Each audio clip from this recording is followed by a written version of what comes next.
In a distant galaxy, on a planet inhabited by countless intelligent beings, country faced a critical issue, a dangerously low population rate. To combat this, the government enacted a policy requiring all citizens to obtain a marriage certificate before graduating from college and entering the workforce. Those without a partner were assigned one by the state, and divorce was permitted only upon payment of a substantial tax of $10 million. Yi Xingguang, known as Yi Xin, was a 22-year-old recent college graduate who found herself in this predicament. Her ex-boyfriend had ended their relationship just before graduation, leaving her single and compelled to comply with the government's directive. As she stood in the pairing center, she couldn't help but feel a sense of tragedy. If only her ex hadn't left her, she wouldn't be facing this situation now. She angrily thought, it's all that piece of trash's fault. Outside, protests were underway. Groups of single individuals declaring their preference for solitude and questioning the government's interference in personal relationships. They chanted slogans, urging society to recognize their right to remain single. Yi Xin, with mixed feelings, realized that she had fallen into the very system the protesters opposed. She thought, what a tragic situation. Inside the pairing center, a worker handed Yi Xin something and directed her to a computer terminal. The worker explained that the computer would randomly select 10 numbers, each representing a potential partner. Yi Xin was to choose from these options. As she approached the terminal, she thought, there's only numbers and no data at all. She ponders how she is supposed to choose. The screen displayed 10 numbers in rapid succession. Yi Xin stared at them, feeling overwhelmed. Without any information about these individuals, how could she make an informed decision? She felt trapped, her future dictated by a system that offered no personal choice. As she pondered her situation, she couldn't help but think about her ex-boyfriend. If he hadn't left her, she wouldn't be here now, facing this impersonal process. She felt a surge of resentment toward him, blaming him for her current predicament. The woman informed Yi Xin that if she didn't make her selection within 30 seconds, the system would automatically assign a number to her. She was warned not to regret her choice later. The countdown began, and Yi Xin was taken aback, her mind racing. She tried to tell the system to wait, but the seconds continued ticking down, indifferent to her hesitation. In a panic, she quickly clicked on a number, unsure of what else to do. The system congratulated her for making a choice, and then it revealed her assigned partner's number, 131,452.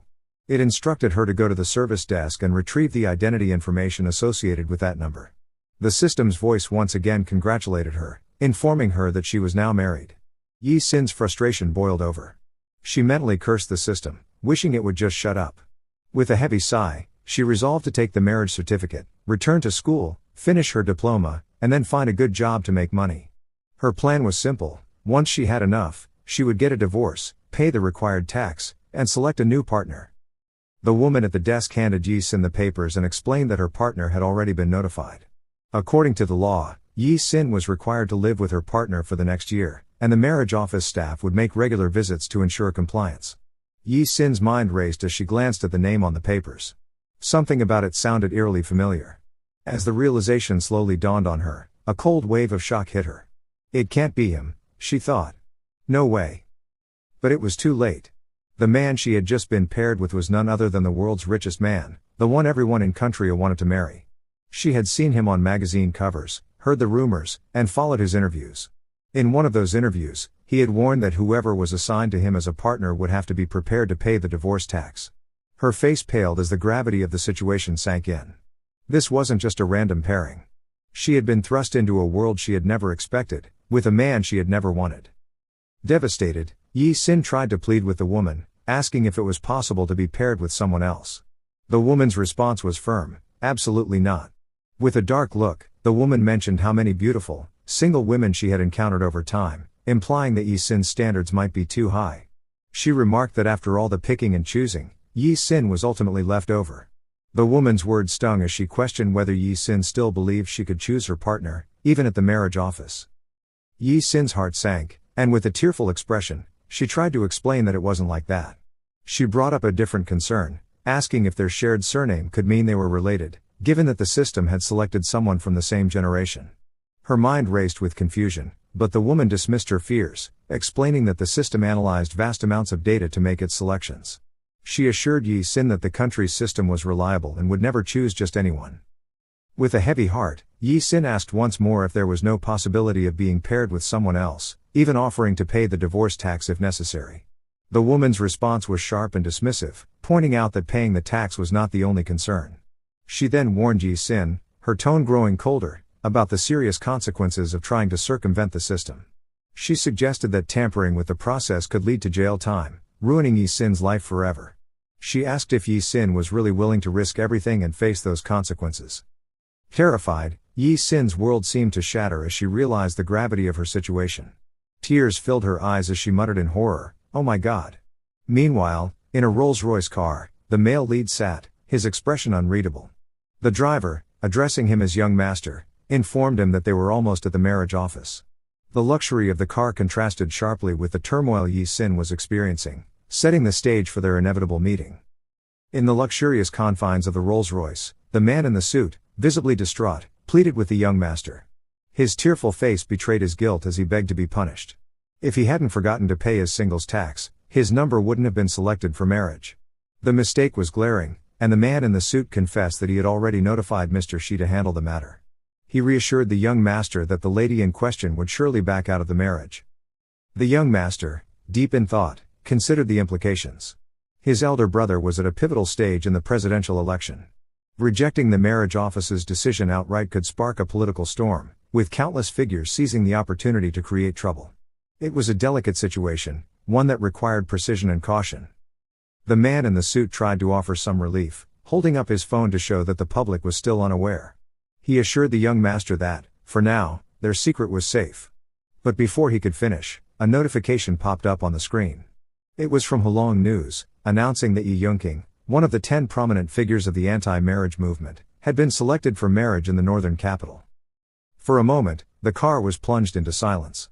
Then, the man in the suit erupted in shock, his voice trembling as he exclaimed how quickly the information had leaked.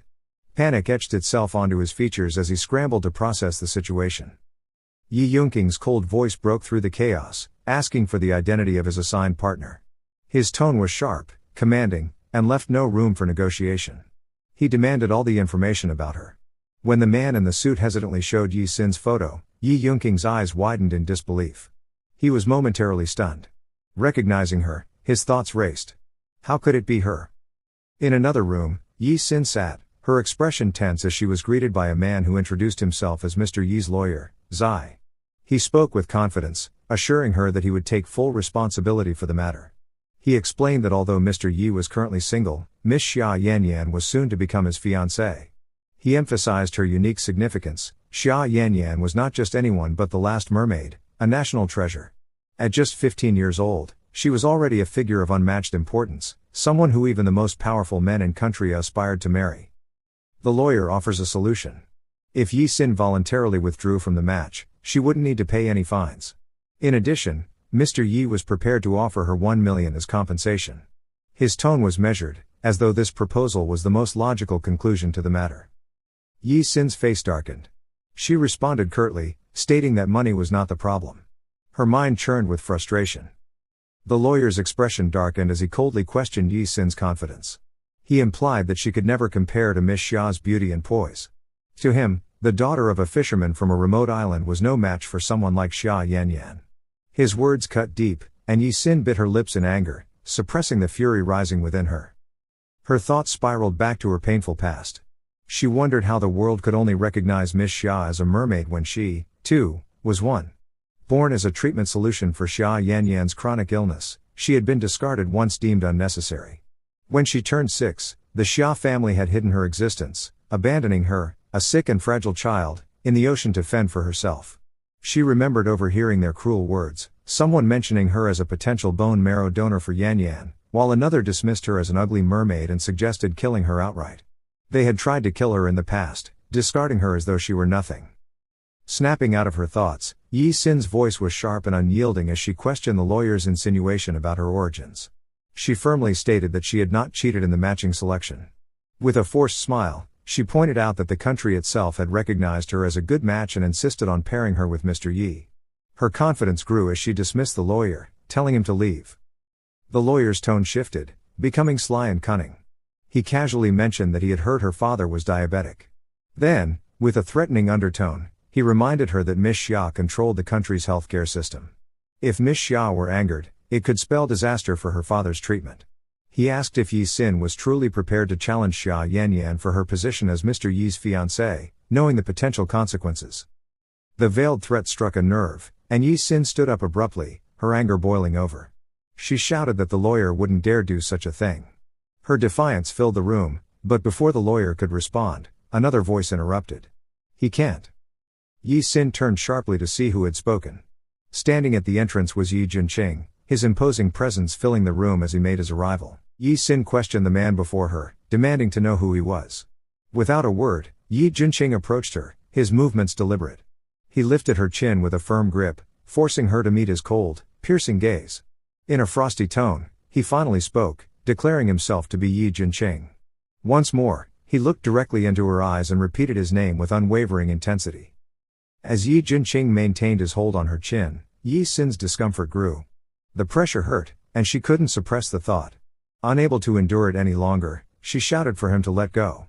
Instead of releasing her, Yi Jinqing pulled her closer, gripping her hand tightly. His voice was laced with disdain as he remarked on her audacity to choose him.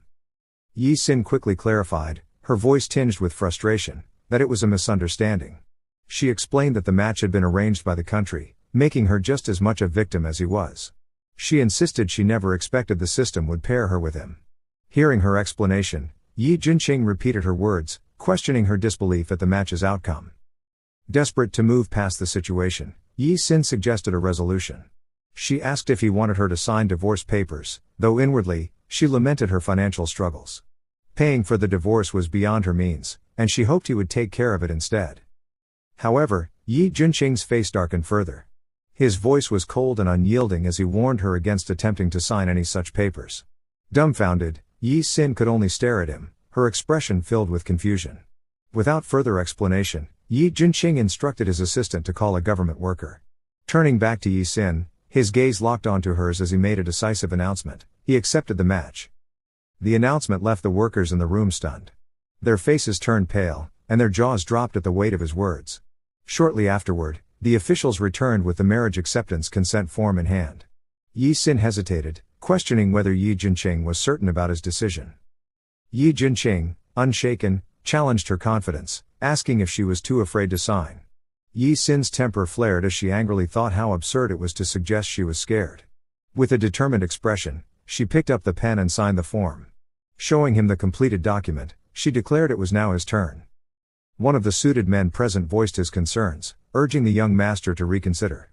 He reminded Yi Jinqing of his supposed engagement to Miss Xia. Another, a lawyer, chimed in, describing Miss Xia as a rare and extraordinary mermaid, truly one of a kind. Yi Jinqing, his demeanor as cold as ever, dismissed their words with a sharp retort. He declared that he had no intention of becoming an animal in a zoo, his words cutting through the room's tension. Hearing this, Yi Sin couldn't contain her amusement. Despite the gravity of the situation, laughter bubbled up from within her, uncontrollable and irrepressible. Yi Jinqing picked up the pen and signed the marriage acceptance form with firm strokes. Yi Sin, watching the scene unfold, felt her thoughts spin. She couldn't believe it, he had actually signed it. As the ink dried on the paper, a government worker stepped forward, her professional demeanor unwavering, and congratulated them, addressing them as Mr. and Mrs. Yi. She officially declared them a matched couple under the nation's program and handed over the certificates, explaining that these were their matching documents. From that moment on, the two of them were bound together for the next year. The woman then proceeded to outline the rules of the matching program. The first rule stated that the official matching certification could be exchanged for a marriage certificate at any time. The second rule detailed that if the woman became pregnant during the matching period, both parties would receive significant benefits. The third rule strictly prohibited affairs, as being caught would result in the immediate termination of the match. Lastly, the fourth rule required the couple to allow government officials to visit them at any time while they were together. These were the binding regulations for the duration of their match. Yi Sin, still reeling from the situation, eagerly stood up to ask a question. She wanted to know what would happen if things didn't work out between them. The woman explained that after 1 year, they would be allowed to file for a termination of the match. However, there would still be a fine of 10 million yen, although there would be no additional penalties. Hearing this, Yi Sin glanced at the matching certificate in her hands. Her head spun at the thought of being tied to Yi Jinqing for an entire year and the looming financial burden if she decided to end it. The reality of the situation began to sink in, overwhelming her. The woman then turned to Yi Jinqing, addressing him formally. She informed him that he could now take Mrs. Yi back home. Without further discussion, the two left the premises. After a quiet car ride, they arrived at Yi Sin's school. Stepping out of the car, Yi Sin thanked Yi Jinqing for dropping her off before the rain started. She told him to wait for a moment and hurried off. As Yi Sin disappeared into the building, Yi Jinqing took a phone call. On the other end of the line, his older brother, Yi Shiting, greeted him with a questioning tone. He asked if Yi Jinqing was certain he had accepted the match for his sake. He revealed that their uncle had informed him that Yi Jinqing's marriage with Miss Xia would now be postponed. Yi Shiting's curiosity deepened as he pressed further, asking if Yi Jinqing truly disliked Miss Xia, despite having gone to the extent of building her an aquarium at her house. Yi Jinqing, leaning back in his seat, responded calmly to his older brother's probing question. He remarked that marriage was merely the icing on the cake, optional and insignificant in the grand scheme of things. What truly mattered to him was his presidential election. His tone was detached, as if the concept of marriage was nothing more than a formality to him. Yi Shiting, unconvinced by his younger brother's indifference, probed further. He asked if Yi Jinqing had perhaps fallen in love with Yi Sin at first sight. Yi Jinqing's thoughts drifted back to Yi Sin's earlier words, her insistence that she had never expected the match to choose him. The memory brought a flicker of annoyance to his cold demeanor. He scoffed internally at the thought, asking aloud how it was possible for him to fall in love with a woman like her. Ending the call, Yi Jinqing sat silently, lost in his thoughts. The man in the suit, seated in the driving seat, broke the silence. He voiced his doubts, suggesting that this situation was far from simple. Matches were designed to be perfect, he said, yet this woman didn't seem to meet that standard. Yi Jinqing's gaze turned icy as he questioned the man's statement about her not being a match. The man hesitated but pressed on, explaining that Yi Sin had nothing to offer aside from her appearance. He mentioned that she had been dumped by her ex and was just an ordinary university student with no significant background or influence. The man couldn't fathom what had driven Yi Jinqing to accept her, and he dared to ask what the reason behind his decision was. As the conversation continued, Yi Jinqing abruptly opened the car door and stepping out into the rain. The man in the suit, startled by his actions, asked where he was going. Without looking back, Yi Jinqing replied that he was going to pick someone up. His tone was decisive, leaving no room for further questions. As he walked into the rain, his bodyguards swiftly surrounded him, shielding him with umbrellas. The sound of rainfall filled the silence, the rhythmic pattering echoing as Yi Jinqing moved forward with purpose, his figure resolute amidst the downpour. The rain poured down relentlessly, soaking everything in its path. Yi Sin stood near Dorm C, frustration bubbling within her as she glanced at the downpour. She thought bitterly about the weather, noting how heavily it was raining. Her thoughts drifted to Yi Jinqing, who was likely still waiting. She worried he had waited far too long and cursed her misstep of only changing her clothes but forgetting to change her shoes. A somber look crossed her face as she thought of herself. She couldn't afford to let her feet touch the water. The thought of her fishtail reappearing filled her with unease. Just as she wrestled with these thoughts, a voice called out her name, cutting through the sound of the rain. Turning in the direction of the voice, Yi Sin's expression shifted in surprise as she recognized Shi Yunkin. She wondered angrily what he was doing there. Shi Yunkin's tone was anything but angry as he confronted her, accusing her of insulting Ying Ying on the school forum by calling her a mistress. His words left Yi Sin dumbfounded, confusion flickering across her face as she tried to process what he was saying. Her mind drifted back to her ex-boyfriend's wife's harsh words. The woman says that she broke up with her boyfriend and declares her intent to marry him, brushing aside Yi Sin's past relationship as though it had never mattered and asking if he is okay with that. The memory stung, but Shi Yunkin's voice brought her back to the present. He admitted that breaking up with her on the day they were supposed to get their marriage certificate was his fault. He stated he would take all her blame and curses, but insisted Ying Ying was innocent. His clenched fists and agitated tone revealed his emotions as he described how pitiful Ying Ying was and how he couldn't leave her alone. Yi Sin, taken aback by his words, paled as she listened. She told him to stop, her voice trembling as she denied the accusations. She swore she had never done such a thing. Shi Yunkin, his voice rising in frustration, accused her of lying. He yelled that she dared to insult Ying Ying and now wouldn't admit it. His words carried bitterness as he confessed that he had been blinded by her before. He demanded to know if he had ever done anything wrong to her during their time together. Yi Sin, despite her growing unease, shook her head and replied that he hadn't. Shi Yunkin, his expression hardening, said the truth was that they broke up because she was too delicate to be his wife. He gave an example, pointing out how she avoided walking in the rain and always wanted to be carried or stayed in bed during bad weather. His words stung, painting her as fragile and dependent. Yi Sin tried to defend herself, starting to explain that it wasn't like that, but Shi Yunkin cut her off, his impatience evident. He sneered, suggesting she could prove herself by coming out in the rain now. Yi Sin's eyes widened at his challenge, her shock unmistakable. Shi Yunkin demanded she walk with him around the campus, implying that only by doing so could she show she valued him more than her fear of the rain or her reluctance to get her shoes wet. Yi Sin stood frozen, her lips pressed together as she bit them in frustration. With her head bowed, she didn't move, unable to meet his gaze as the rain continued to pour around them. Her mind was clouded, torn between the truth and the weight of his accusations. Shi Yunkin, seeing her silence, let out a mocking grin. He finally spoke, his voice dripping with disdain as he remarked that it seemed he was nothing more than just another man to her. Shi Yunkin turned his back and began walking away, his last words to Yi Sin sharp and accusing. He told her to stop viciously attacking Ying Ying in the name of cheating, stating that Ying Ying was nothing like her. His voice was cold, and there was an air of finality to his departure. Yi Sin, standing still, felt the weight of his words settle heavily in her chest.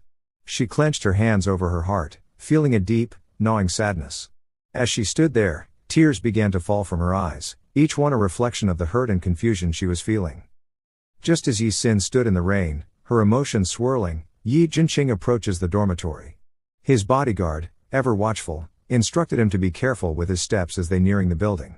As Shi Yunkin passed by, Yi Jinqing shot him a cold, calculating glance from the corner of his eye. Yi Jinqing heads with a smirk, unbothered by the interaction. His expression was one of subtle amusement, as if this brief encounter meant little to him. Shi Yunkin halted for a moment, feeling an inexplicable unease. He glanced back at Yi Jinqing, his face tense. Something about the man's gaze unsettled him, but he quickly shook off the feeling, deciding it was best not to linger. He thought to himself that Yi Jinqing was no one to provoke, and it would be wise to leave quickly. Meanwhile, Yi Jinqing continued his path toward Yi Sin. As he approached her, he noticed her tears and immediately stepped closer, his voice unexpectedly gentle as he told her not to cry. At the sound of his voice, Yi Sin looked up, her eyes still clouded with emotion.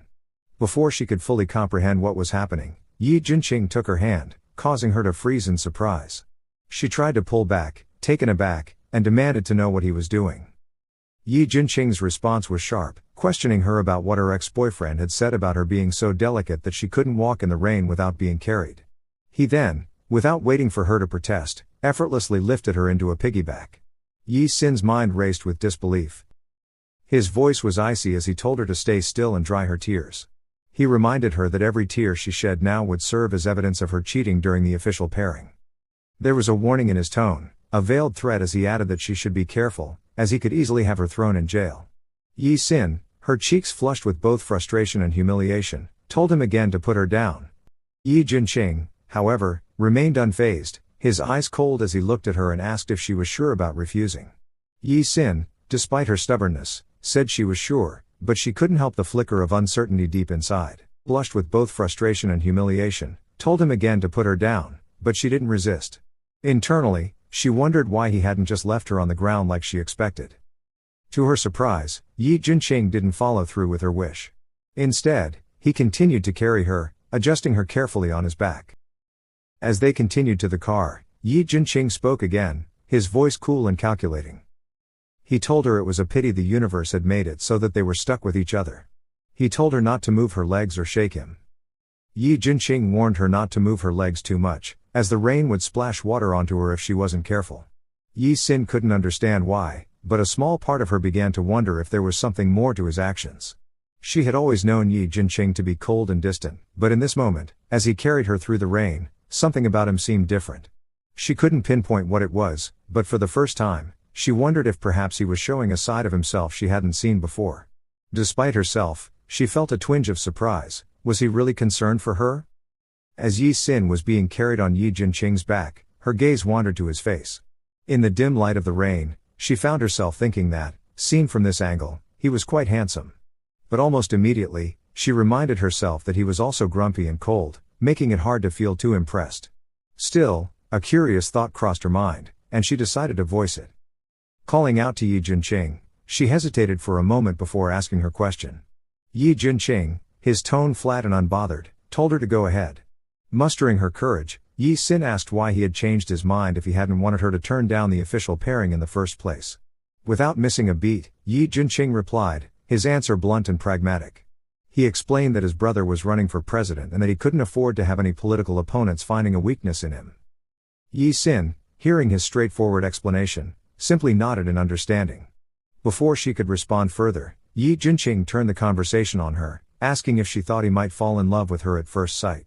His words carried a biting edge, making Yi Sin internally regret asking her question in the first place. She decided to drop the matter and let it go.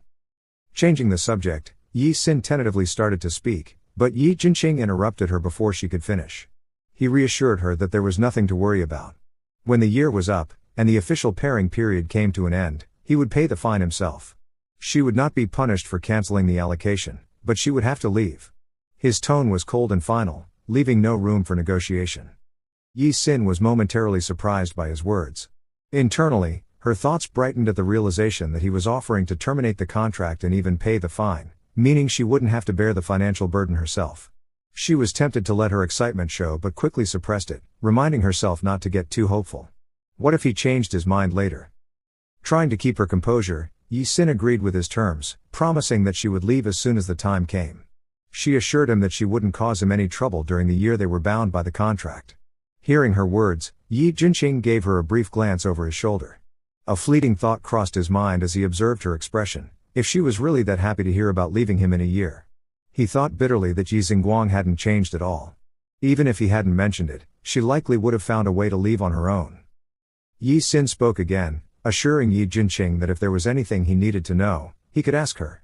However, Yi Junqing responded coldly, stating that it was good, but he preferred that she stayed away from him.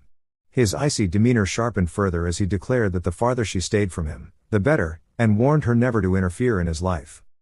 After delivering these harsh words, Yi Junqing took Yi Sin to his mansion via helicopter.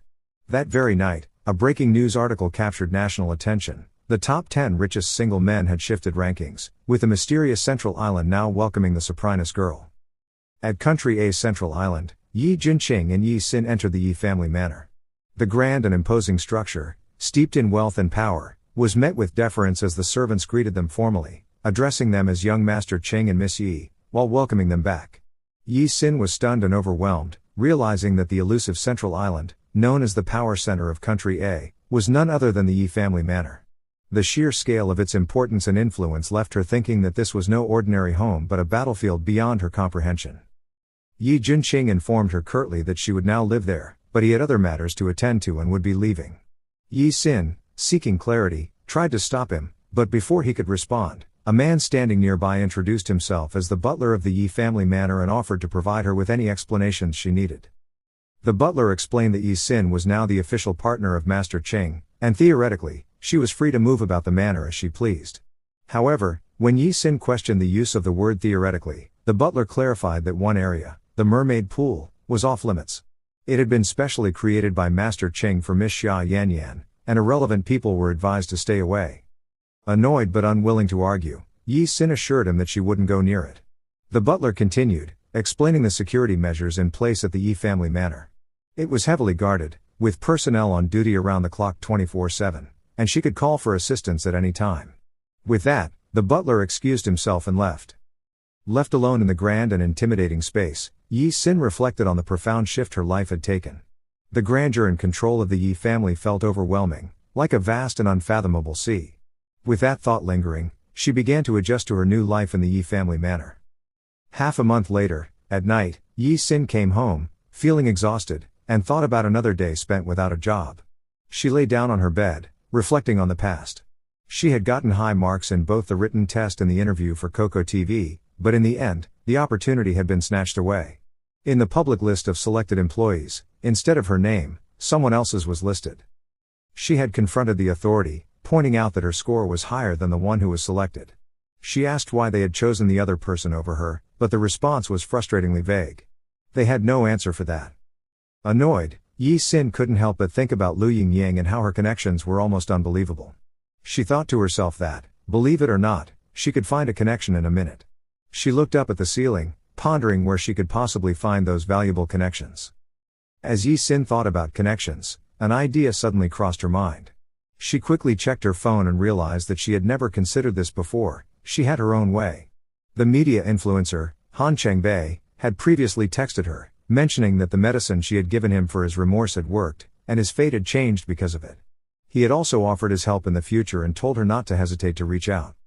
Yi Xin recalled that she had saved his life last month, and in return, he had promised to repay her. It didn't seem unreasonable to ask for this small favor. So, she sent him a message, asking if Mr. Han would consider writing a letter of recommendation to Coco TV to help her secure a job there. After sending the text, she set the phone aside, thinking she had done everything she could. Now, all that was left was to wait for the response.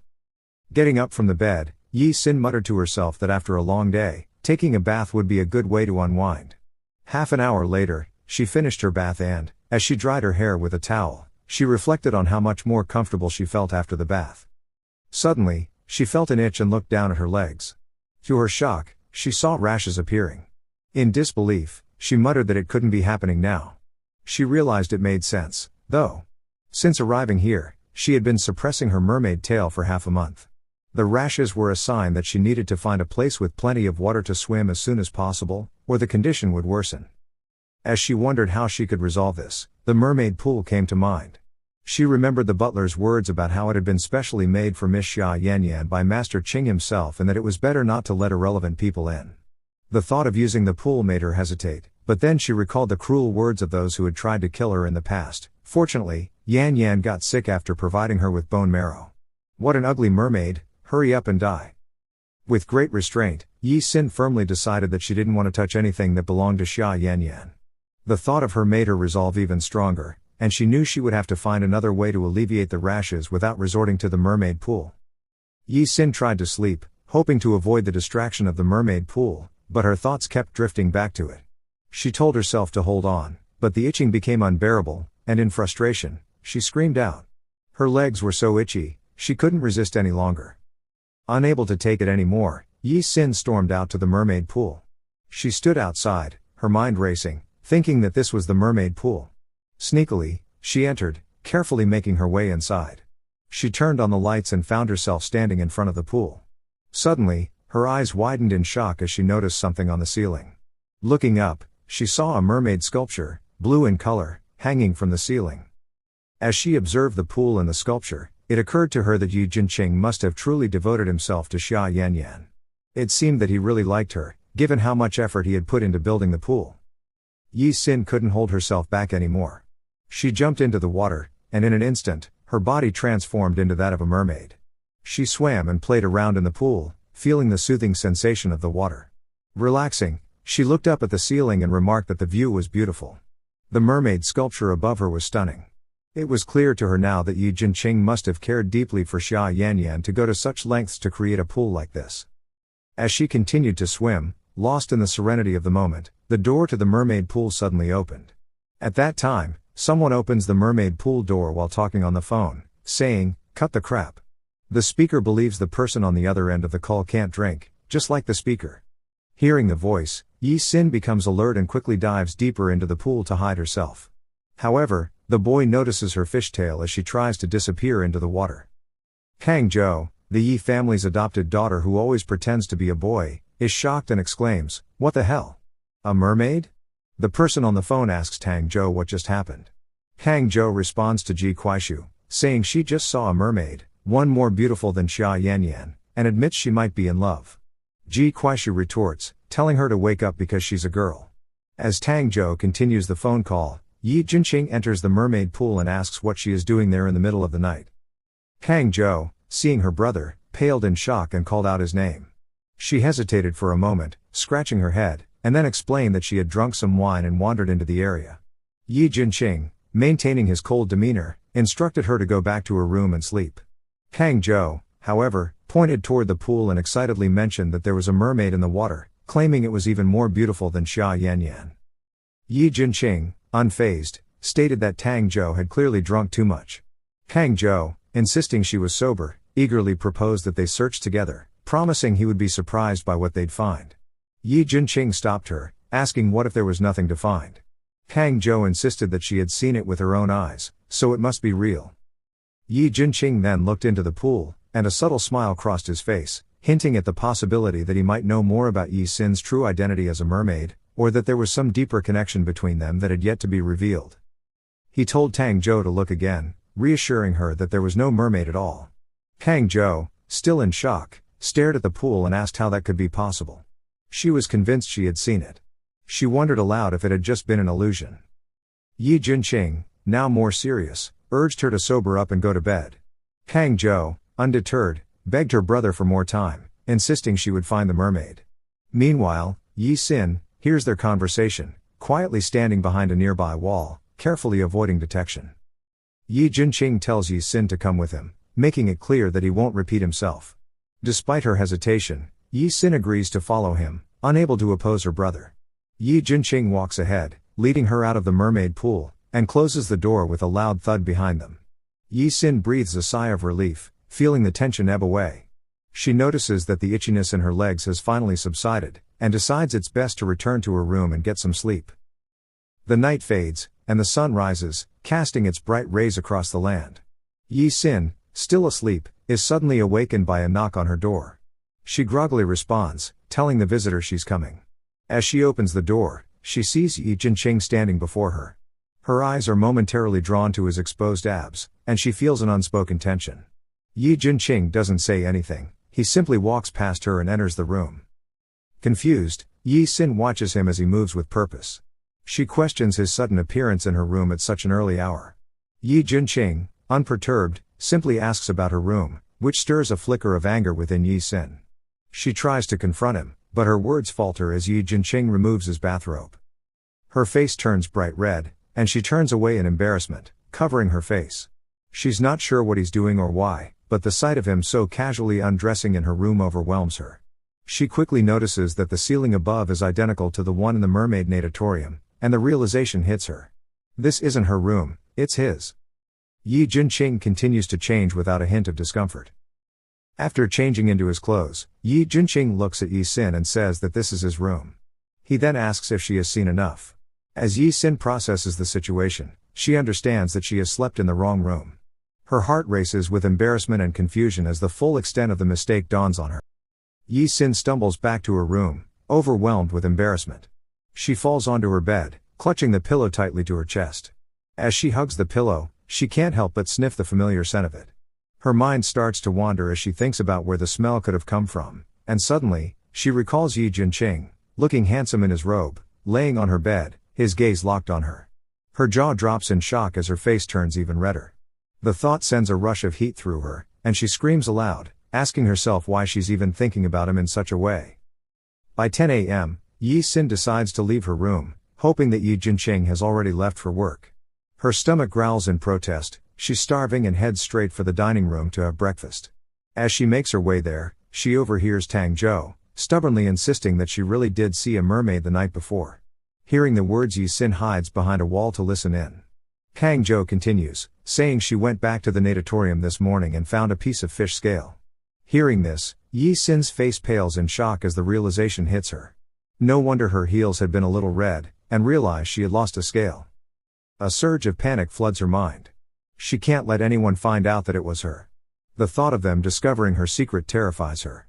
Trying to regain her composure, she pushes open the door to the dining room and cheerfully greets everyone with a bright good morning. However, the room falls silent, and no one responds. Everyone is too absorbed in their own thoughts and activities, creating an awkward atmosphere. Undeterred, Yi Sin heads over to Yi Junqing and, with a hint of curiosity, asks him if he didn't go to work today.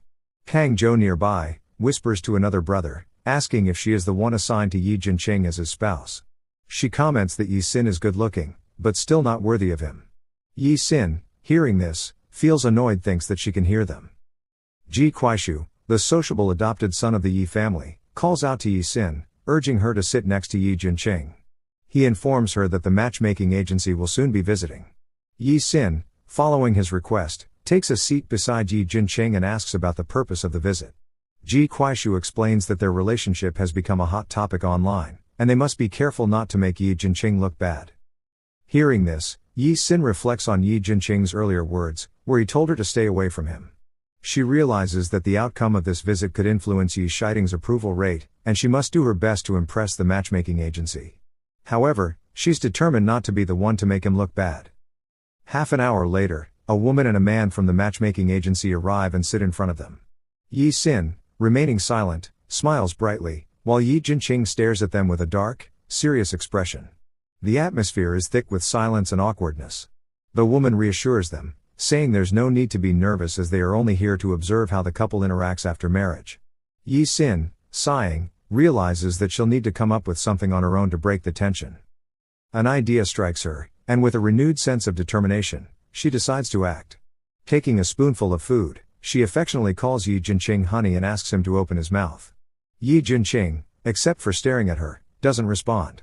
She insists, but he remains motionless. Yi Sin then makes a cute, slightly pouting expression, her eyes pleading for him to comply. Seeing her, Yi Jinqing sighs in exasperation but finally grabs her hand and takes the bite of food. Afterwards, Yi Sin's face flushes bright red in both surprise and embarrassment. She stares at him, stunned by his reaction and the sudden shift in the dynamic between them. The woman observes the couple and remarks that they seem to get along very well. She then explains that they will ask a few questions about their daily life and that they should answer honestly. Both Yi Sin and Yi Jinqing agree to this. The man asks Yi Sin if she has gotten used to living there. Yi Sin responds confidently, saying that she has been treated very well and that Yi Jinqing has taken excellent care of her. She looks at him, feeling somewhat annoyed, and thinks to herself that she need a bit of help here. The woman then asks if Yi Sin is planning on doing her part for population growth. Yi Sin's face pales in shock at the question. Without thinking, she suddenly grabs Yi Jinqing's hand, causing him to look at her in surprise. Yi Sin, trying to regain control of the situation, boldly says that she bets she is, adding that she spent the previous night in his room. The woman, curious, asks if there's any proof of this. Yi Sin, taken aback, nervously asks if they truly want proof. She looks at Yi Jinqing, calling him honey, and asks if he thinks it's appropriate to share such information. Yi Jinqing, unfazed, calmly replies, "Why not?" The woman reassures Yi Sin, saying they're only doing their job and that they don't mean to pry. The man adds that they must follow the rules of the matchmaking agency and requests that she provide some proof to show their supervisor. Yi Jinqing watches Yi Sin with a faint smile, thinking about how she will handle this. Yi Sin, now composed, says with a calm voice that she has proof. She then nonchalantly places her feet on the table, asking if they want proof. She then adds, with a mischievous glint in her eyes, if the hickey on her heel counts. After hearing Yi Sin's words, Yi Jinqing's face darkens, but he remains silent. The woman and the man from the matchmaking agency exchange glances, wondering what kind of fondness this is. Yi Jinqing, now visibly irritated, finally speaks, asking Yi Sin if the hickey was from him. Yi Sin's face pales, fear creeping into her expression. With a bright flush spreading across her face, she stammers that the hickey proves they spent the night together. As the agents prepare to leave, the woman adds that there's just one more question to verify Yi Sin's statement. She asks Yi Jinqing about an old scar on Yi Sin's back. Yi Jinqing, without hesitation, calmly responds that it is 3 inches to the left of her caudal vertebra. Yi Sin is taken aback, her mind racing as she wonders how he knows such a detail. Suddenly, Yi Jinqing pulls Yi Sin into his arms. Surprised and with a light flush coloring her face, Yi Sin looks into his eyes. Yi Jinqing, with a straight face, asks the matchmaking agents if they have any more questions. The woman replies that it's all, and they begin to leave. As they close the door behind them, Yi Jinqing turns to Yi Sin with a dark expression. Yi Sin, hesitant and still shaken, mutters that the agents are gone and that she'll leave too. But before she can retreat, Yi Jinqing wraps his arm around her waist and pulls her back into his arms, locking his gaze on her. He calmly, but firmly, asks her to tell him again about the red mark on her heel. Yi Sin steps back quickly, nervously explaining that she had no choice and couldn't think of any other proof. She points to Tang Zhou and Ji Kuaishu, asking why they didn't help. Both Tang Zhou and Ji Kuaishu, standing nearby, mentally shrug, thinking that it was none of their business. Yi Jinqing sighs, looking at Yi Sin with a mix of frustration and resignation. He tells her that she could have simply said she had no proof. Yi Sin, taken aback by his response, looks at him in confusion. Yi Jinqing folds his arms across his chest, his expression annoyed. Ji Kuaishu, with a light smile, reassures Yi Sin that while they asked for proof, if she didn't have any, there was nothing more they could do. Tang Zhou chimes in, saying they would only lecture her, nothing serious. Yi Sin, taken aback, turns to Yi Jinqing and asks why he didn't tell her this earlier. Yi Jinqing, remaining calm, responds that she spoke too quickly. Suddenly, Yi Sin's mind clicks, and she asks how Yi Jinqing knew about the scar 3 inches to the left of her caudal vertebra. Yi Jinqing remains silent for a moment, his eyes sharp. Then, with a shift in his expression, he casually replies that he did his homework. Yi Sin, still processing this, retorts that he violated her privacy. Turning away, she checks her phone, muttering to herself that work is the only reliable thing. Her gaze falls on a chat from Han Chengbei, but she sees he hasn't replied to her yet. Ji Kuaishu, noticing her, quickly approaches and asks what kind of job she's looking for, offering his help if needed. Yi Sin, pouting slightly, responds that she wants a job with good pay and benefits. Ji Kuaishu laughs lightly, teasing her that she's getting a bit ahead of herself, especially as a recent graduate. As they talk, Yi Jinqing watches them with a cold expression. Frustrated, Yi Sin mutters that she could have gotten an offer from Coco TV station. Ji Kuaishu, curious, asks her about it. Yi Sin explains that she aced both the written test and interview, but someone with connections squeezed her out of the opportunity. She asks, with frustration, if it's not unfair. Ji Kuaishu, processing her words, thinks to himself that she has no idea Coco is owned by him. Suddenly, Yi Jinqing calls out to Ji Kuaishu's name. At the sound of his voice, Ji Kuaishu shivers and his face pales. Yi Jinqing then calmly states that it's time to go. Nervously, Ji Kuaishu agrees, following him. They leave the mansion and head towards the mansion gate where the cars are parked.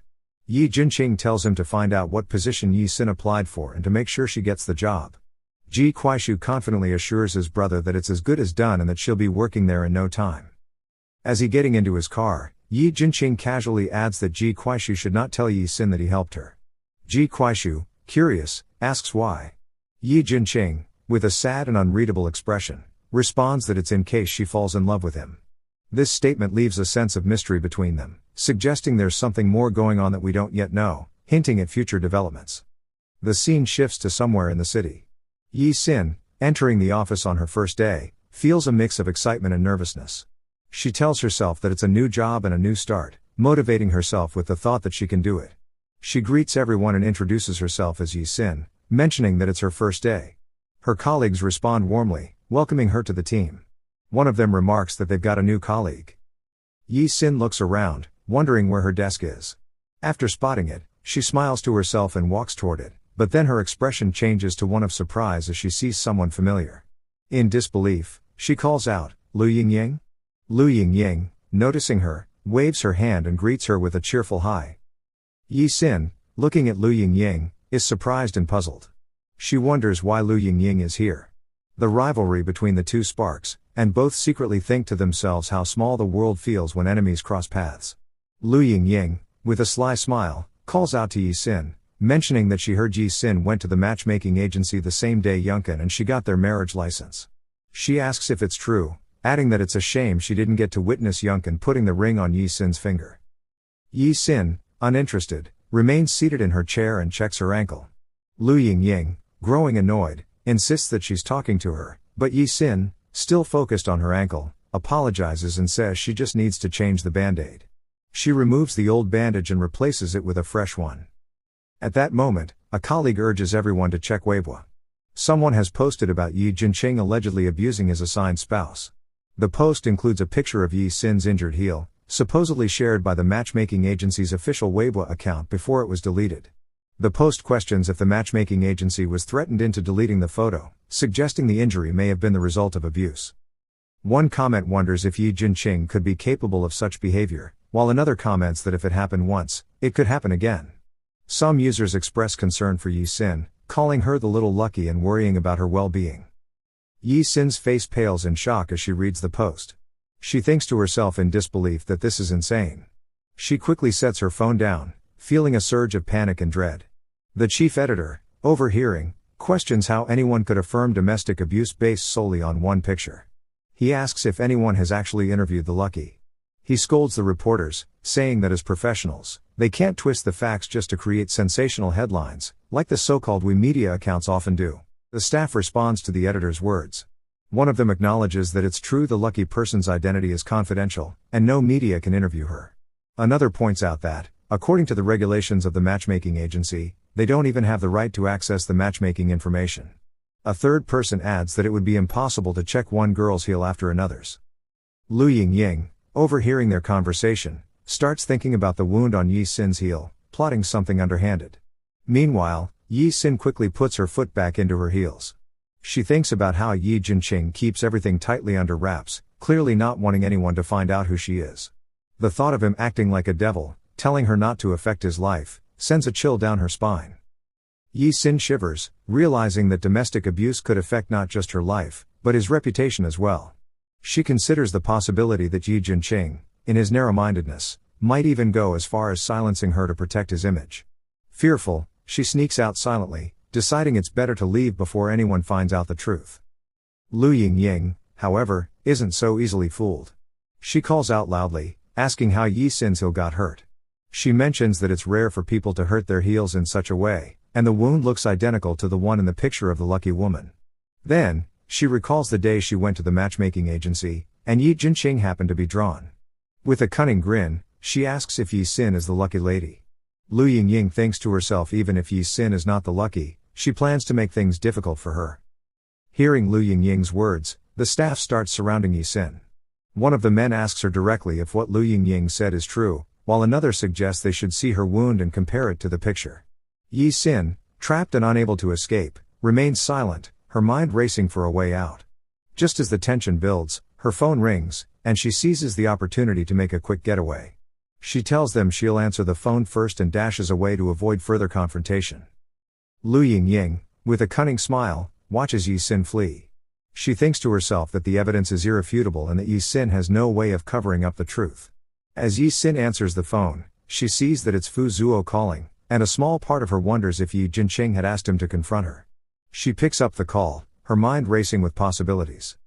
Fu Zuo, speaking in a low tone, explains that he has just opened a Weibo account for Yi Sin and made her a VIP member. He tells her to release a statement immediately to clarify that Yi Jinqing has never abused her. Fu Zuo stresses the urgency, saying that if she doesn't act quickly, the rumors will not only damage Jinqing's reputation but also impact Yi Shiding's approval ratings. He adds that she should consistently update her blog and portray Yi Jinqing in a positive light, showing that he treats her very well. Yi Sin listens in silence, awkwardly wondering if Yi Jinqing is aware of this strategy.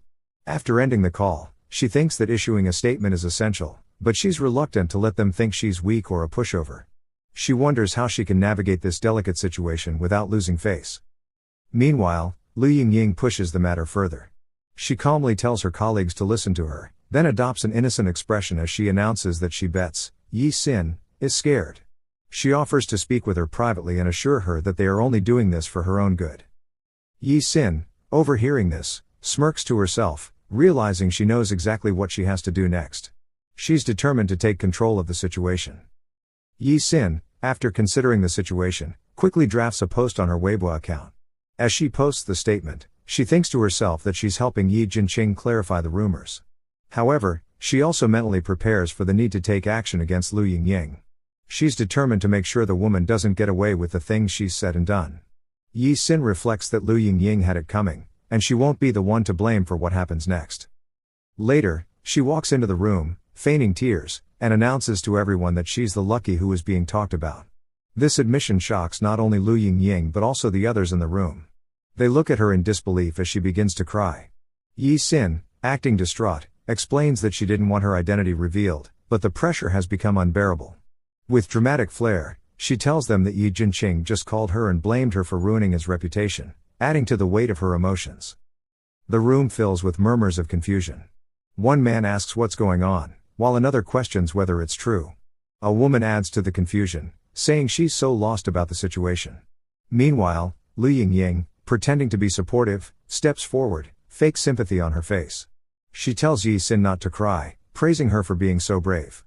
But deep inside, Lu Yingying smirks, knowing her scheme is working, thinking that although Yi Sin married into a wealthy family, it's not such a big deal, everyone knows Yi Jinqing has a temper, and the marriage is a mess anyway. Just then, someone shows their phone, pointing out that the lucky has just posted a statement on Weibo. Lu Yingying's eyes widen in shock as she hearing the words. Yi Sin posts a statement on Weibo under the name Lucky. She writes that it's a hickey and asks if they got it. She then inquires if they've ever heard of domestic abuse involving hitting with heels. She warns that if anyone dares to claim she's been abused out of pure jealousy again, she'll call the police. Finally, she mentions that Jinqing loves her silky soft feet and asks, so what if he likes them? The statement causes an uproar in the room, and Lu Yingying, who was sure she had everything under control, is left speechless. Yi Xin, with her cool and calculated response, had completely turned the tables on the situation. Lu Yingying questions herself if this isn't domestic abuse, but Yi Xin admits it. Frightened, Lu Yingying turns to Yi Xin and asks for clarification, saying if this is considered lucky, then what about her? Yi Xin, with a wink, responds that she isn't the lucky one. Yi Xin explains her theory, stating Lu Yingying needs to investigate all the girls who visited the matchmaking agency that day and had a wounded heel before confirming who the lucky one truly is. Turning to the director, Yi Xin asserts that they cannot compromise their principle of defending the truth for a moment of attention. Hearing this, Lu Yingying's face pales. Supporting Yi Xin, a woman agrees, but just as she is about to mention Yingying, Yi Xin interrupts with a smile, telling the director that Yingying acted out of concern for their company, Coco, and that her intentions got the better of her. She assures everyone she won't blame Yingying for it. Hearing Yi Xin's words, Lu Yingying coughs up blood as her plan backfires. Meanwhile, Yi Xin laughs happily while checking her phone and leaves, thinking she has won. On the other side, Lu Yingying bows and apologizes to everyone for her carelessness. At that moment, Yi Xin's phone vibrates. Thinking it's a new message, she checks her phone. As she reads it, her expression shifts to shock upon realizing that the post she uploaded has been reposted. Yi Xiting has reposted Yi Xin's post, addressing her as sister-in-law and asking her not to be mad. Seeing this, Yi Xin is astonished, realizing that Yi Jinqing's elder brother, a presidential candidate and the backbone of the country, has noticed her. Blushing and in disbelief, Yi Xin gazes at her phone, overwhelmed by the fact that her idol has reposted her Weibo. At the same time, in another building, Fu Zuo's face pales in shock and frustration as he realizes that Yi Xiting has also reposted Yi Xin's Weibo. Fully immersed in his phone, Fu Zuo doesn't notice Yi Jinqing sneaking up behind him. In his cold voice, Yi Jinqing asks what Fu Zuo is looking at. Hearing his voice, Fu Zuo feels a chill of fear run through him. Yi Jinqing takes Fu Zuo's phone and checks it, discovering Yi Xin's Weibo post. As he reads the post, a faint smile appears on Yi Jinqing's face as he contemplates the word like. However, his mind suddenly flashes back to Yi Xin's angry, tearful words, filled with hatred, where she declared that even if he were the last man on earth, she would never like him. The memory hints at a mystery from their past that remains to be uncovered in the future. As Yi Jinqing recalls her words, his eyes widen. His expression shifts drastically, and he angrily questions to himself why she's flirting with him after claiming she would never like him. Fu Zuo, seeing Yi Jinqing's change in demeanor, pales in fear, uncertain of what will happen next. Hesitantly, Fu Zuo explains that he opened a Weibo account for Miss Yi because he was concerned that the hot search might negatively impact Yi Jinqing's brother campaign. He admits it was his fault for not checking Miss Yi's post and offers to accept any punishment. Yi Jinqing, still angry, hands the phone back to Fu Zuo and orders him to fetch the steward. As he leaves, Yi Jinqing coldly states that he doesn't want to see Yi Xin again from now on. Internally, his expression turns sad as he thinks to himself that he can't allow her to manipulate his feelings anymore. That night, at the mansion, Yi Xin, in shock, asks if she is really being told to move out. The steward calmly clarifies that Miss Yi will only need to vacate the main chamber, nothing else will change. Furious, Yi Xin demands to know if this was Yi Jinqing's idea and insists on seeing him. The steward explains that her Weibo post from earlier in the day upset Yi Jinqing deeply. He advises her to follow the instructions, warning that the consequences of defiance would be unbearable. Later, Yi Xin slams the doors loudly as she finishes packing. Stepping out of the mansion and sighing in frustration, she reflects that the task is finally done. Just then, Yi Jinqing arrives, and Yi Xin, spotting him, assumes he has just returned. As he approaches, Yi Xin angrily confronts him, questioning why he is treating her this way. She argues that she is only staying at the mansion because of the matchmaking agency's arrangement. However, Yi Jinqing, maintaining a cold expression, walks past her without uttering a word, as he enters the mansion. Yi Xin, still standing outside, loudly calls out to him, expecting an explanation. Suddenly, Yi Jinqing's heart races, his senses heighten, and he feels a sharp pain. Gripping his chest and struggling with the discomfort, Yi Jinqing questions himself why this is happening to him today.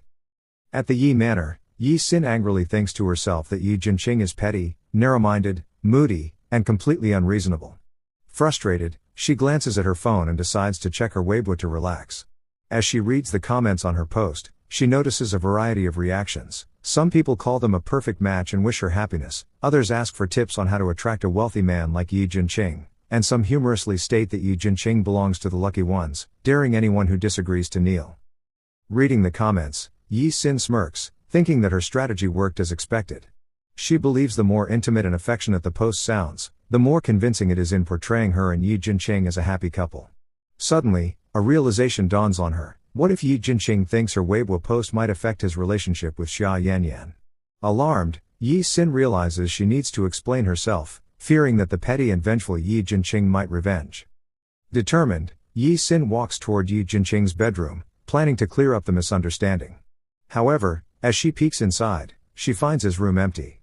Confused, Yi Sin wonders where he could be. As she continues walking, a loud noise catches her attention. Startled, Yi Sin turns back and wonders what the commotion is about. Following the sound, she arrives at another room where the loud noises originate. Quickly opening the door, Yi Sin sees Yi Jinqing holding his head in pain. Shocked, Yi Sin calls out his name loudly and rushes toward him. Concerned, she asks if he is okay and reaches out to hold his arm. However, Yi Jinqing abruptly shakes off her hand and shouts at her not to touch him. Yi Jinqing angrily demands to know who gave her permission to enter his room. Yi Sin, concerned, asks why he looks so pale. With a cold tone, Yi Jinqing tells her to leave, saying he doesn't want to see her. Yi Sin firmly responds that she has every right to care about her assigned spouse, and if anything happens to him, people will blame her. Suddenly, in anger, Yi Jinqing grabs a glass and throws it at Yi Sin with full force. The glass flies near her head, but he doesn't intend to hurt her, he only wants to scare her. The glass crashes to the floor, breaking into pieces. Yi Jinqing points angrily toward the door and loudly orders her to get out. Yi Sin stands her ground and says she's trying to help him. She adds that if he wants to reject her help, that's fine, but throwing a glass is too much. She calls him a stupid man for his actions. Yi Jinqing closes his eyes, trying to stay calm. When he opens them again, his face darkens, and in a cold voice, he tells her this is the last time he will say it, she must leave. Yi Sin, standing still for a moment, silently looks at him. Then, turning, she begins to leave the room. As she walks away, Yi Jinqing watches her, his face filled with pain. After she leaves, Yi Jinqing softly mutters to himself, "That's right, Yi Sin. Stay away from him." Holding his head in pain, Yi Jinqing's expression turns sad, and he thinks to himself that he has lost her again.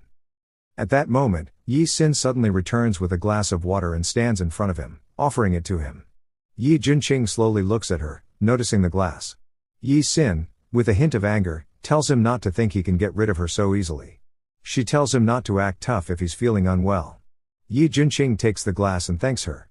But suddenly, his condition worsens, and his heart beats loudly, making his condition worse. As it worsens, the glass slips from his hand and shatters on the floor. Yi Jinqing holds his chest, his breath becoming heavier with each passing second. Seeing this, Yi Sin, with a concerned expression, says he looks terrible and asks if she should get a doctor. Suddenly, Yi Jinqing grabs Yi Sin's hand tightly. He starts pulling her toward the door, and Yi Sin asks him what he's doing. Yi Jinqing then throws Yi Sin out of the room and gives her a cold, dark look. He slams the door in her face. Yi Sin bangs on the door, calling out to Yi Jinqing. Yi Jinqing leans against the door, holding his chest in pain. On the other side, Yi Sin knocks repeatedly, urging him to open the door. Slowly, Yi Jinqing moves from leaning on the door to sitting on the floor. In pain, he thinks to himself that he won't hurt the little mermaid again. There's something between them, something we don't fully understand yet, but the story is far from over. Yi Sin then hurriedly calls the steward and tells him that something's wrong with Yi Jinqing, asking if he could check on him. The steward asks what she means by something being wrong. Yi Sin explains that he's been shaking and looks very pale. The steward replies that he's drunk and under the influence of alcohol, assuring her that he will be fine after sleeping and tells her not to worry. Internally, the steward thinks that if Yi Sin he is blind. Hearing this, Yi Sin looks at him with a confused expression, not understanding. She thinks to herself that Yi Jinqing wouldn't fake his illness. She can't leave him alone. Yi Sin then firmly says that if he doesn't believe her, he should send someone to check on him. She looks at the maids and asks them to come with her, but they shake their heads in fear. As she looks at the others, asking them to join her, they too refuse, trembling with fear.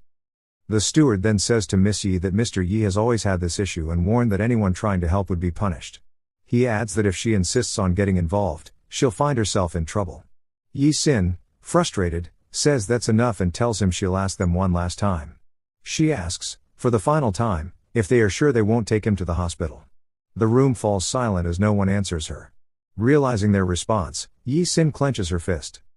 Angrily, Yi Sin declares that it's fine, and she will take care of him herself. The night is still long, and she's not backing down. Yi Sin rushes toward Yi Jinqing's room, thinking to herself that she won't let him suffer alone, she's coming to help him.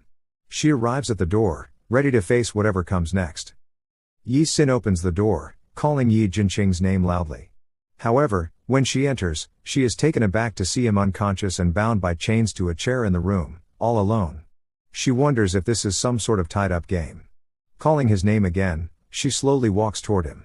As she is about to touch his face, she withdraws her hand, thinking to herself that she should find the key first. Yi Sin looks around the room and wonders if the key is on the bookshelf. She searches the bookshelf and finds a box. She opens it. As she's looking through it, Yi Jinqing slowly opens his eyes. Hearing her cough, he looks to the side, and upon seeing Yi Sin, he calls out her name in surprise. Dismissing her presence, Yi Jinqing thinks he's so sick that he's even hallucinating. Yi Sin finds the keys in the box and says aloud that she found them. Turning to Yi Jinqing, she sees his eyes open and asks if he's awake. Hearing her voice, Yi Jinqing realizes that it's not a hallucination, she's really there. Yi Sin then asks if the keys she found are for the lock. Yi Jinqing simply denies it, saying they aren't. Yi Sin, unfazed, says that if those aren't the keys, then it must be this one. Yi Jinqing, looking at her angrily, warns her to leave him alone or she'll face consequences that she won't be able to bear. Yi Sin, not intimidated, asks if those consequences are really that horrible. She then says that she's a kind person and can't just sit back and watch people suffer, so she can't help herself. Yi Sin begins unlocking the chains binding Yi Jinqing, despite his angry warning to stop. His eye color gradually shifts. Yi Sin, being stubborn, ignores his warning and continues unlocking the chains. As the lock opens, the chains fall away, and Yi Jinqing, in pain, clutches his chest and collapses to his knees. Yi Sin stands there, watching him struggle. That's why, when he says something, she tries to listen. When I read the Manhwa, I didn't feel much, but when I wrote the script, I truly got angry.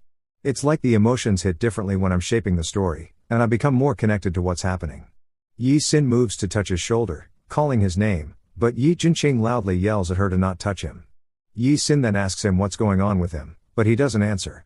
Instead, he suddenly grabs her hand. He quickly pins her to the floor, climbing on top of her. Slowly, he moves toward her neck, opening his mouth. Yi Sin, resisting, tells him to wait and tries to free herself from his grip. She should have listened when he told her to leave him alone. As Yi Jinqing forces himself on her, Yi Sin loudly yells, asking what he is doing and to let go of her. Yi Jinqing, with red eyes, looks at her and says he feels terrible. Hearing this, Yi Sin pauses, trying to understand. His eyes are now fully red, and 4 small fangs extend from his teeth, resembling a vampire's. He breathes heavily. Yi Jinqing then slowly moves toward her neck, his fangs aiming to bite and drink her blood. But just as he's about to bite her, he pulls away. Yi Sin, confused by his sudden hesitation, calls out his name. Instead of biting her, Yi Jinqing tightly hugs her, telling her not to speak and to wait it out with him. As Yi Jinqing hugged her, with Yi Sin under him, she thought he was so heavy. Slowly pushing him up, she asked if he could get off. But then Yi Jinqing's condition flared up again, his fangs came out, and he couldn't resist the urge to bite her. The thirst overwhelmed him. Yi Jinqing raised her up and held her tightly in his arms, his grip on her waist and head firm as he neared her neck. He could feel his thirst for blood, but he fought against it.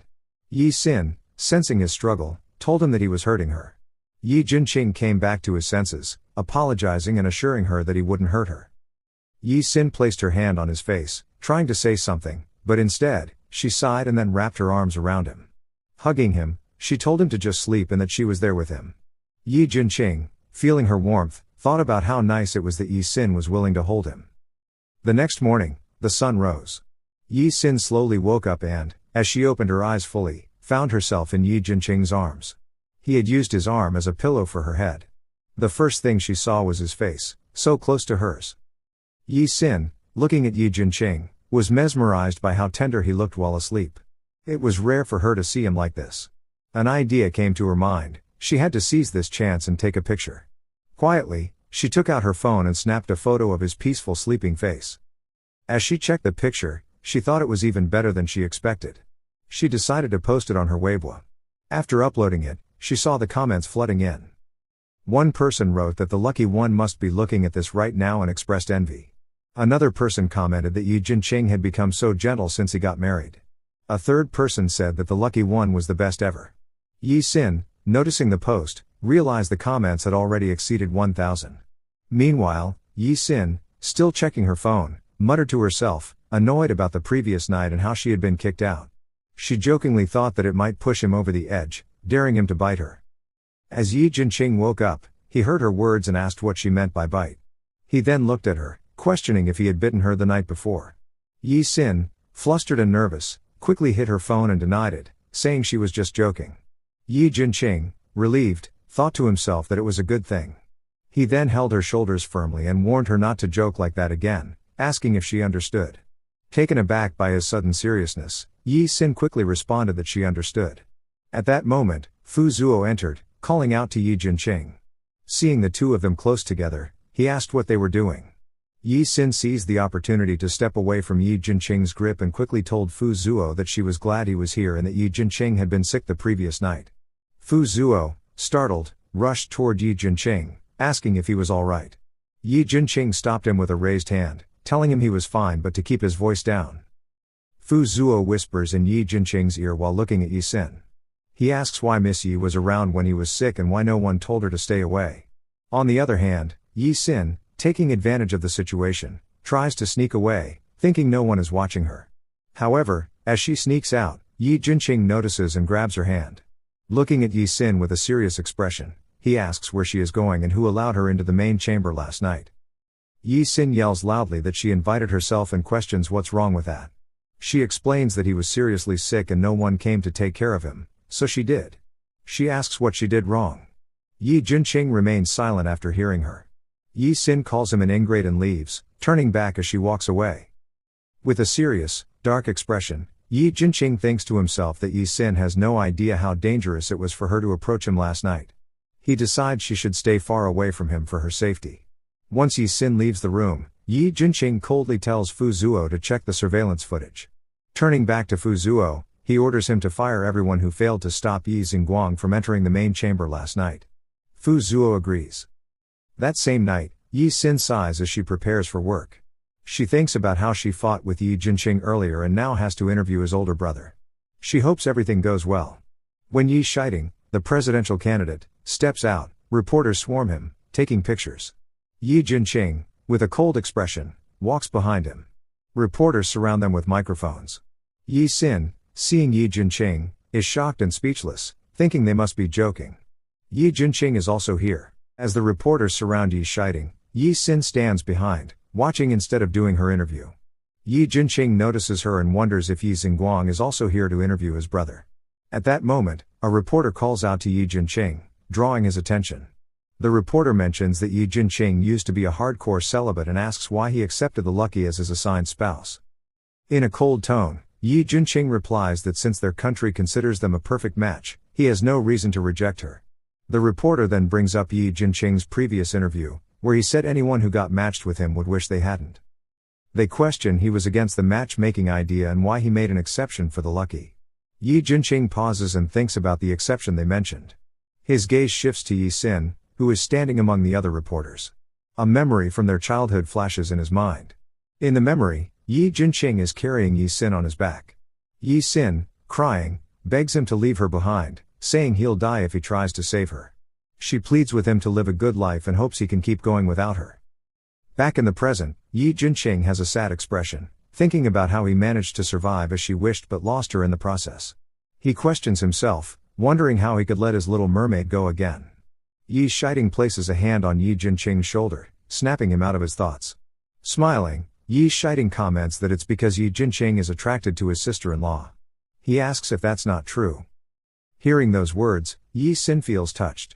She thinks about how Yi Shiding, her idol, is standing up for her even though he's never met her before. Looking at Yi Jinqing, Yi Sin wonders why he can't say something to defend his assigned spouse. A reporter presses further, asking if Yi Jinqing has developed feelings for the Lucky. From the back, Yi Sin silently pleads, thinking she doesn't expect him to say something sweet but at least not to embarrass her. Yi Jinqing responds by asking what they mean by developed feelings. With a cold tone, he says it's boring. The reporters ask him to elaborate. Hearing his response, Yi Sin's face turns pale in shock. She questions what he means by boring. She recalls how she stayed up the whole night taking care of him, and this is how he repays her kindness. Frustrated, she feels she made a fool of herself. She also realizes he is indirectly denying what she wrote in her Weibo post. The next day at the Coco TV station, one of Yi Sin's colleagues tells everyone to check Weibo. A post claims the picture the Lucky posted was fake. Someone reposts, saying that she is a maid for the Yi family and the Lucky took the picture when Mr. Yi was drunk. They add that Mr. Yi was furious when he found out, blaming his staff for not stopping her in time and firing both them and the steward. The post ends with, "She hates her so much." Under that post, one comment says, "Didn't expect the Lucky to be this fake." Unfollowing her. Another defends her, saying, "The thread starter must be a hater and how can they prove she was a maid for the Yi family?" Someone else points out Yi Jinqing's interview, adding, "Apparently, he wants nothing to do with the Lucky." Reading all these comments, Yi Sin's face pales as a bad feeling washes over her. Other comments insult her with harsh words like liar and bitch, but we can't specify every comment to let's move on. With a teary face, Yi Sin thinks to herself that just as she feared, it's all happening. She pleads in her mind, wishing for a break. Suddenly, the director sneaks up behind her and asks if she was there last night. He questions if Yi Jinqing truly doesn't care about the Lucky as he claimed. Startled by his voice, Yi Sin freaks out. Looking at the director, Yi Sin stammers, saying that it didn't seem that way to her. The director, intrigued, says she should do another interview with Yi Jinqing to clarify the truth. Yi Sin, taken aback, begs him not to make her do it. The director dismisses her protests, saying it's already decided. The supervisor has chosen her for the job. He kicks her out of the office, telling her this is her responsibility and not to let them down. The scene shifts to a natatorium. Yi Sin tries to enter, but the guards stop her, apologizing and saying it's for members only. Yi Sin insists she's a certified reporter and is there for an interview. However, the guards apologize again, firmly stating that only members are allowed inside. Feeling desperate, Yi Sin thinks about how she might lose her job if she doesn't do the interview. But she also knows doing it could be risky. She sighs, thinking about how tough her life is. At that moment, someone places a hand on Yi Sin's shoulder and apologizing. She looks up to see a man winking at her. He tells the guards to allow his friend inside, giving Yi Sin a way in. Han Chengbei asks the security guards if they will allow his friend in. The guards, taken aback, realize it's Mr. Han Chengbei, the media tycoon. They almost made a huge mistake. Bowing and apologizing, they quickly tell him to come in. Yi Sin recognizes him and says that he's the guy who bought the pill from her. Han Chengbei gestures for her to be quiet. Yi Sin remembers that when she sold him the pill, he promised that if she helped him become the heir of the Han family, he would give her half of his property.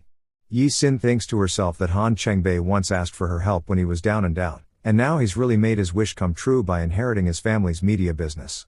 She asks him how he recognized her. Han Chengbei smiles and says that he's not stupid. He looked her up before he asked for her help. He then asks what she's doing there and how he can help her. Yi Sin explains that he helped her land a job at Coco and wonders how she could trouble him again. Han Chengbei scratches his head with an awkward smile and says that he doesn't think it was him who helped her. He did see her message, but something came up before he could help. Yi Sin thinks that if it wasn't him, maybe Coco offered her the job because of her qualifications. She realizes she needs to try harder to find an opportunity to interview Yi Jinqing. With a cute expression, Yi Sin says that she came there to interview Yi Jinqing. She knows it's hard to make an appointment with someone like him. She sighs internally and thinks with a guilty feeling, especially after posting a photo of him without his permission. He's been kind enough to spare her life. Han Chengbei tells Yi Sin it's no big deal, and she can count on him. Since he didn't help her get the job at Coco, he'll return the favor this time. Suddenly, he grabs her hand and says, "Let's go." He starts running, pulling her along. Yi Sin, surprised, asks him to wait and wonders where he's taking her. Han Chengbei replies that they're going to find Yi Jinqing. He then bursts through the door, calling out aloud, "Hi!" to Yi Jinqing. He tells Yi Jinqing that his girl wants to interview him and asks if he has time. Fu Zuo's face pales when he hears this, and Yi Jinqing coldly looks at Han Chengbei. Fu Zuo wonders why Yi Xin is hanging out with Han Chengbei. With a dark and cold look, Yi Jinqing asks what Han Chengbei means by his girl. Yi Xin, hearing this, is shocked and questions herself, if she's Han Chengbei's girl. Han Chengbei dramatically adds fuel to the fire, saying to Yi Jinqing that it's true. Her name is Yi Xin, and she's the apple of his eye. He says Yi Jinqing has to do him this favor. Yi Xin, clenching her fists in anger, thinks that Han Chengbei isn't helping her, he's ruining her. Yi Jinqing, still with a cold and dark expression, asks again, his girl? Fu Zuo, afraid, thinks to himself that Mr. Yi looks like he's about to lose his temper. Yi Xin, feeling awkward, tries to defuse the situation. She holds Han Chengbei's head down and smiles nervously, telling him to stop talking nonsense, saying they don't know each other at all. Han Chengbei thinks to himself that Yi Xin is a silly girl. If they didn't know each other, why would Yi Jinqing agree to the interview on his behalf? Yi Xin then explains that Coco TV station sent her to interview Mr. Yi, and Mr. Han is just trying to help her. Internally, she nervously thinks that she's not cheating on him and hopes he trusts her. Yi Jinqing, with a cold look, asks if she's siding with Han Chengbei. Yi Xin is about to respond when Fu Zuo quietly whispers to Yi Jinqing, explaining that it was Yi Ji Kuaishu who sent Miss Yi to interview him. Earlier, Yi Ji Kuaishu had called Fu Zuo, saying that Yi Xin secretly took a picture of Jinqing and sent her so he could take it out on her. Hearing this, Fu Zuo's face pales as he realizes what a troublemaker Yi Xin is. Yi Jinqing then says that he'll accept her interview, but on one condition: Han Chengbei must leave immediately. Yi Xin, thinking that although Han Chengbei said the wrong things, she wouldn't have been able to see Yi Jinqing without his help, feels it's not right to ask him to leave. As she's thinking this, Han Chengbei proudly says it's no problem. As long as Yi Jinqing agrees to the interview, he'll leave right away. Yi Xin, looking at him with bright eyes, thinks that Han Chengbei is a nice person. As he leaves, he looks back at Yi Xin, calling her babe, and tells her to come watch him swim after the interview. He adds that he'll show her what a perfect V-line should look like. Yi Xin internally thinks that he should just keep quiet. She's taken aback by his words and sees Yi Jinqing's furious look. She knows that expression well. With a forced smile, Yi Xin says that the outsider is gone, and they can start the interview now. Yi Jinqing asks who the outsider is that she means. Yi Xin assures him, saying, not to worry, she'll always remember the matchmaking rules. She won't cheat on him during their break-in period. Yi Xin suddenly placed her finger on Yi Jinqing's lips, surprising him with her actions. She then stated that no one could compare to him in terms of family background, social status, and appearance. Yi Jinqing responded with a light, pleased smile. Seeing his reaction, Yi Xin was surprised and thought to herself that he was smiling. With a slight blush, Yi Jinqing cleared his throat and asked what she was waiting for. Yi Xin agreed with him. She began the interview by mentioning the photo posted on Weibo by the Lucky, which had caused a significant sensation online. She asked what Yi Jinqing had to say about it, given that the photo featured him. Yi Jinqing gave a simple, straightforward reply, calling it ridiculous. When Yi Xin asked if that was all, he confirmed it. Playfully, she punched him and encouraged him to elaborate further, explaining that her supervisor would appreciate it if he firmly addressed comments claiming that the Lucky was superficial and undeserving of him. Hearing this, Yi Jinqing wondered if anyone had truly accused her of being superficial. With a smile, he responded by questioning if he seemed like the type of person who would allow someone to secretly take a photo of him.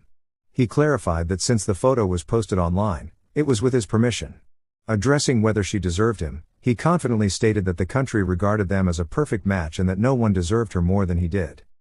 Yi Jinqing suddenly leaned closer to Yi Xin, gazing deeply into her eyes, and stated that she was the only one in his heart, and his love for her would never change.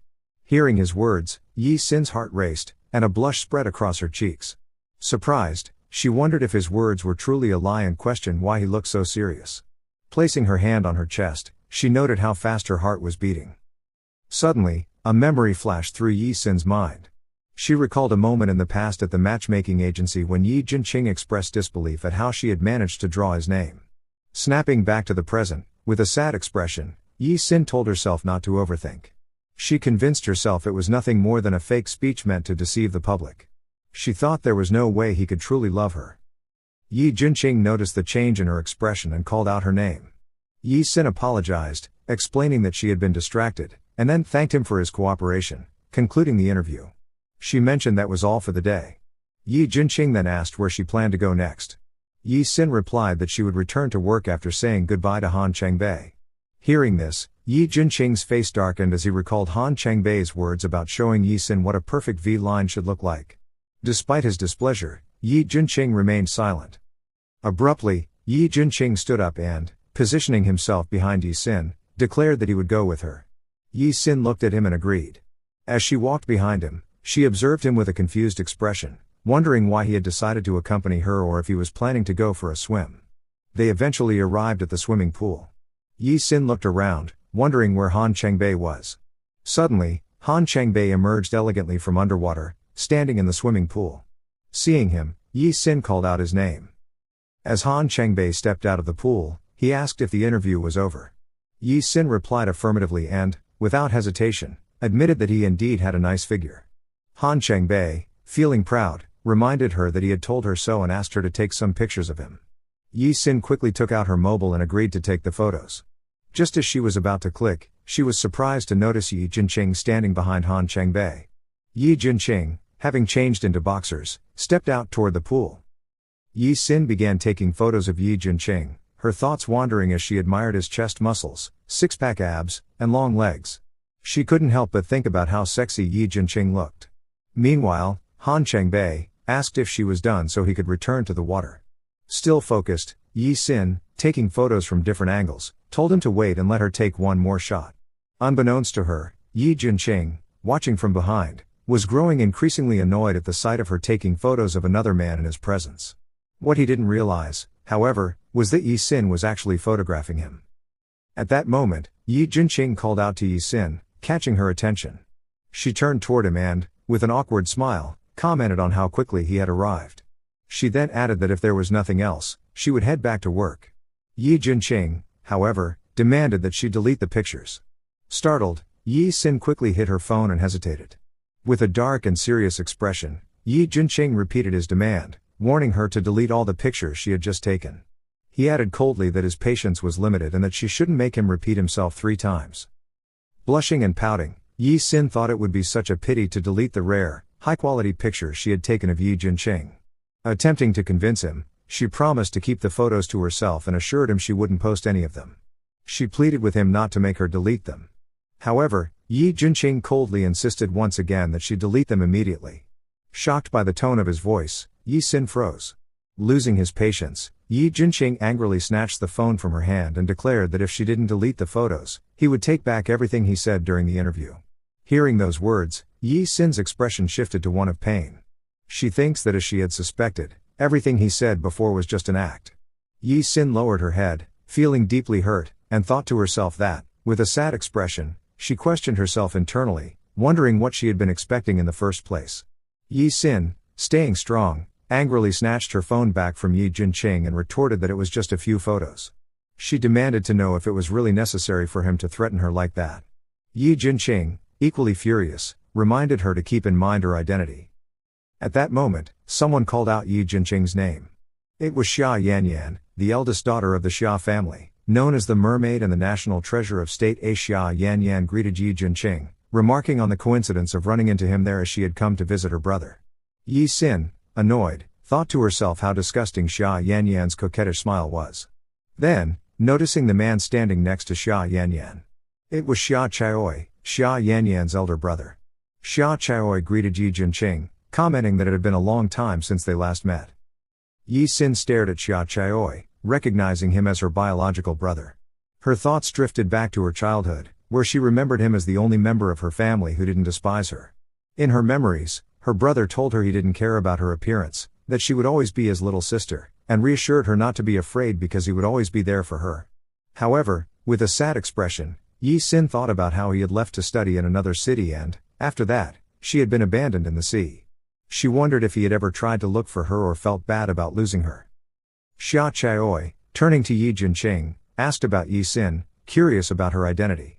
Yi Xin, smiling, introduced herself as Yi Xin, a reporter from Coco, explaining that she was there to interview Yi Jinqing. Xia Chaoi replied politely, saying it was nice to meet her. Yi Xin internally wondered if her brother could still recognize her. As she pondered, Xia Yanyan stepped between her and Yi Jinqing, thanking Yi Sin for coming and commenting on how challenging it must have been to interview Jinqing. Xia Yanyan even offered her help. But Xia Chaoyi interjected, reminding Xia Yanyan that it was Miss Yi's job and she shouldn't interfere. Xia Yanyan obediently replied that she would listen to him. Yi Sin questioned herself again, realizing she was foolishly hoping for recognition. She concluded that Xia Chaoyi no longer remembered her. With a composed demeanor, she announced that the interview was over and excused herself, saying she would leave them to their conversation. As she began to walk away, Yi Jinqing called out to her, asking her to wait. Hearing his voice, she stopped. Yi Jinqing coldly repeated his demand for her to delete the photos. Xia Yanyan intervened, asking Yi Jinqing not to frighten Miss Yi and to be more considerate. She then turned to Yi Sin, explaining that as a reporter, she should understand the importance of protecting one's privacy. While both she and Jinqing were public figures, they were still entitled to their rights to privacy. Xia Yanyan expressed hope that Yi Sin could respect that. Then asked Jinqing if he agreed.